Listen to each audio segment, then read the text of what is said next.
പറയട്ടെ, എങ്ങനെയെന്നോ വന്ന ഒരുത്തൻ നമ്മുടെ ആളുകളെ മതം മാറ്റുന്നു, മതപ്രചരണം നടത്തുന്നു. വിശുദ്ധ തോമായെ പറ്റിയാണോ ഈ ആക്ഷേപം? അതെ. അദ്ദേഹം നിർബന്ധിച്ച് ആരെങ്കിലും മതം മാറ്റുന്നുണ്ടോ? ഇല്ല. പക്ഷേ അത്ഭുത വിദ്യകൾ പ്രദർശിപ്പിച്ച് ആളുകളെ വശീകരിക്കുന്നു. ഈ നില അനുവദിച്ചാൽ അമ്പലങ്ങളെല്ലാം അടച്ചുപൂട്ടേണ്ടതായി വരും. സംശയമില്ല.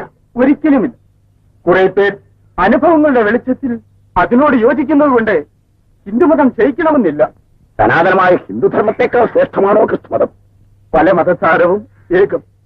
എല്ലാം ഈശ്വര സാക്ഷാത്കാരത്തിന് സ്വർഗപ്രാപ്തി ലഭിക്കുന്നതിനുള്ള വിവിധ മാർഗങ്ങൾ എന്നല്ലാതെ ലക്ഷ്യത്തിൽ എന്താണ് വ്യത്യാസം?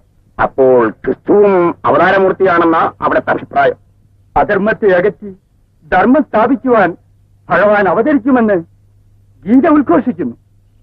550 വർഷങ്ങൾക്ക് മുമ്പ് ജനിച്ച ബുദ്ധദേവനെ ഹിന്ദുക്കളും അവതാരങ്ങളായി അംഗീകരിക്കുന്നു. അവതാരങ്ങൾ അല്ലെങ്കിൽ പ്രവാചകർ, പ്രചാരകരോ ഓരോ കാലഘട്ടത്തിൽ ജനിച്ചേ നോക്കൂ. ക്രിസ്തുദേവനും ആ രൂപത്തിലായിരിക്കുമെന്ന് വിശ്വസിക്കുന്നതിൽ എന്താണ് അബദ്ധം? അപ്പോൾ ആ വിശുദ്ധ തോമാ എന്ന് പറയുന്നവന് അവന്റെ ഇഷ്ടത്തിനൊത്ത് കൂത്താടാൻ അനുവദിക്കണമെന്ന് തന്നെയാ സ്വാമികളുടെയോ അഭിപ്രായം. അഭിപ്രായ സ്വാതന്ത്ര്യം അനുവദിച്ചിട്ടുള്ള പുണ്യഭൂമിയാണ് ആർഷഭാരതം. വിശുദ്ധ തോമായെ അനുഗമിക്കുന്നത് കൊണ്ട് ആർക്കെങ്കിലും ആത്മരക്ഷ ലഭിക്കുമെങ്കിൽ അത് എതിർക്കേണ്ട കാര്യമെന്ത്? എന്നാലും അയാളെ നിയന്ത്രിച്ചില്ലെങ്കിൽ അധികം താമസിയാതെ ഹിന്ദുക്കളെല്ലാം തെറ്റ്. അങ്ങനെ നശിക്കാവുന്ന ഒന്നാണ്. അത്ര ദുർബലമാണ് ഹൈന്ദവ സിദ്ധാന്തങ്ങളെന്ന് നമുക്ക് അഭിപ്രായമില്ല. രാജകുമാരൻ വരെ ഇപ്പോൾ അയാളുടെ പിന്നാലെ ചുറ്റിക്കൊണ്ടിരിക്കുക. രാജകുമാരൻ ബുദ്ധിഹീനനോ വിദ്യാശൂന്യനോ അല്ലല്ലോ. എന്തായാലും ശരി, ഞങ്ങൾക്കിതിനോട് യോജിക്കാൻ സാധ്യമല്ല. യോജിക്കണമെന്നില്ല. യോജിക്കാൻ സന്നദ്ധതയുള്ളവരെ വിയോജിപ്പിക്കാനും നിങ്ങൾക്ക് സാധിക്കുകയില്ല. ശരി, നോക്കാം. അവന്റെ മഹാശക്തി ഒന്ന് അറിഞ്ഞിട്ട് നല്ല കാര്യം. ദൈവം മനുഷ്യരുടെ പാവങ്ങളെ കണക്കിലെടുക്കാതെ മിശിഹ വഴി ലോകത്തെ രമ്യപ്പെടുത്തി സമാധാന സന്ദേശം അവിടുന്ന് എന്നെ ഏൽപ്പിച്ചു. ഞാൻ മിശിഹായുടെ പ്രതിനിധിയാണ്. ദൈവത്തോട് രമ്യപ്പെടാൻ മിശിഹായ്ക്ക് വേണ്ടി ഞാൻ നിങ്ങളെ ഉപദേശിക്കുന്നു. ഞാൻ വഴി ദൈവം ഉത്ബോധിപ്പിക്കുകയാണ്. പിതാവായ ദൈവത്തിൽ നിന്നും കർത്താവായ ഈശോ മിശിഹായിൽ നിന്നും നിങ്ങൾക്ക് സമാധാനവും അനുഗ്രഹവും.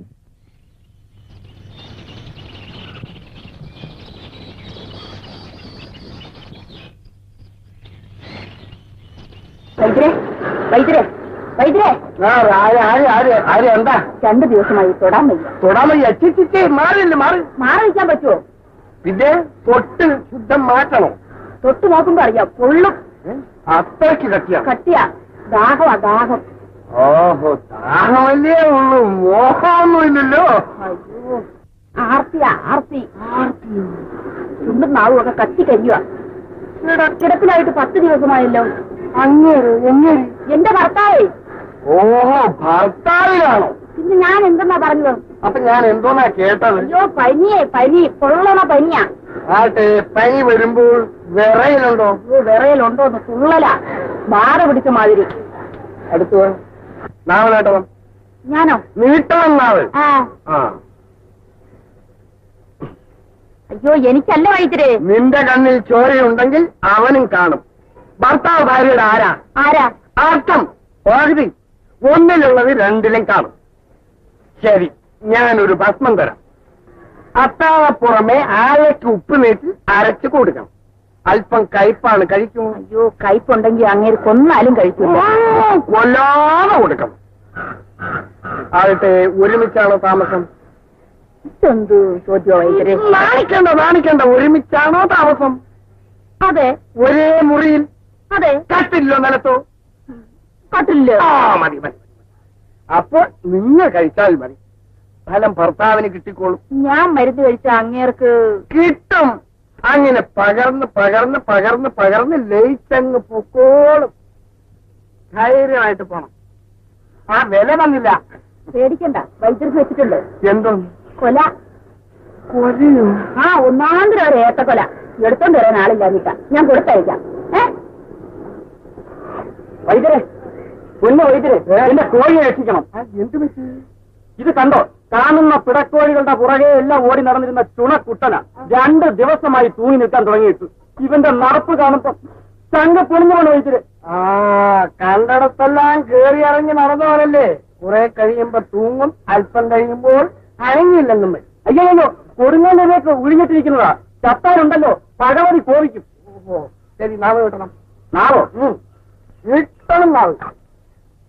ഓ രക്തക്കുറവുണ്ട്. ആ മനസ്സിലായി. ഇത് പിടക്കോഴികളുമായിട്ടുള്ള അടിക്കടിക്കുള്ള സമ്പർക്കം മൂലം ഇവന്റെ ആണത്വം നശിച്ചു. കണ്ടോ, ഈ പൂവൻ പെടയാകാൻ പെടയോ? പേടിക്കണ്ട, 2 ദിവസം കഴിഞ്ഞാൽ നിങ്ങളുടെ പൂവൻ കോഴി മുട്ട ഇട്ടുകൊള്ളും. നേരാണോ വൈദ്യുതി പറയുന്നത്? പരിണാമം, അണുക്കളുമായുള്ള ഏറ്റുമുട്ടൽ. അണക്കുപ്പ് നീട്ടിൽ ഇത് അലക്കൊടുക്കണം. വില തന്നില്ല. ഓ, ഇവൻ ആദ്യം ഇടുന്ന മുട്ടയുണ്ടല്ലോ, വൈദ്യർക്ക് തന്നെ വന്നേക്കാം. എന്റെ ഭഗവാനെ, ഒന്ന് കൊല, ഒന്ന് മുട്ട. ഇനി ഇവിടുന്ന് വരുന്നവൻ എന്ത് കൊണ്ടുവരുവാകും?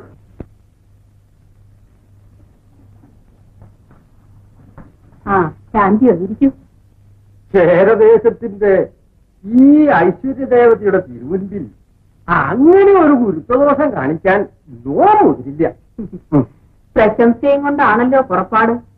എന്തെങ്കിലും കാര്യസാധ്യത്തിനാണെങ്കിൽ ശാന്തി രാജ്യം ഭരിക്കുന്നത് നാമല്ല. അല്ല, അവിടുത്തെ പുത്രനാ. അതുകൊണ്ട് ഭരണകാര്യത്തിൽ ഇടപെടുന്നത് ശരിയുമല്ല. പക്ഷേ ഉപദേശിക്കുന്നതിൽ തെറ്റുമില്ല. തെറ്റ് ചെയ്തിട്ടുണ്ടെങ്കിലല്ലേ ഉപദേശിക്കേണ്ട ആവശ്യമുള്ളൂ. അറിഞ്ഞുകൊണ്ട് തെറ്റ് ചെയ്തു എന്ന് നോം പറയുന്നില്ല. അറിയാതെ ചെയ്തു എന്നാണോ? ആ തോമയെ പറ്റി ആയിരിക്കും ശാന്തി സൂചിപ്പിക്കുന്നത്.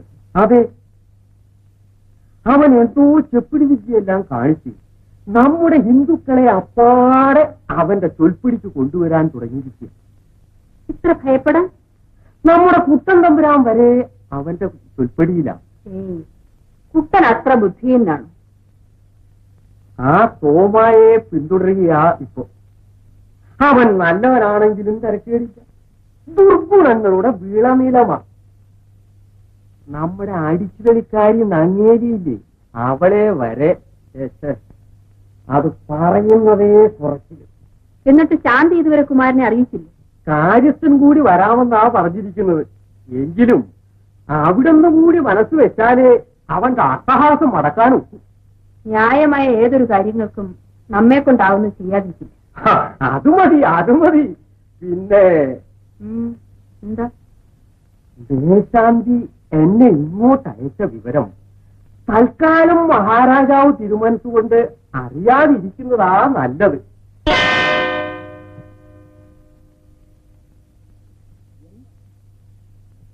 അടിയൻ വിടകൊള്ളട്ടെ.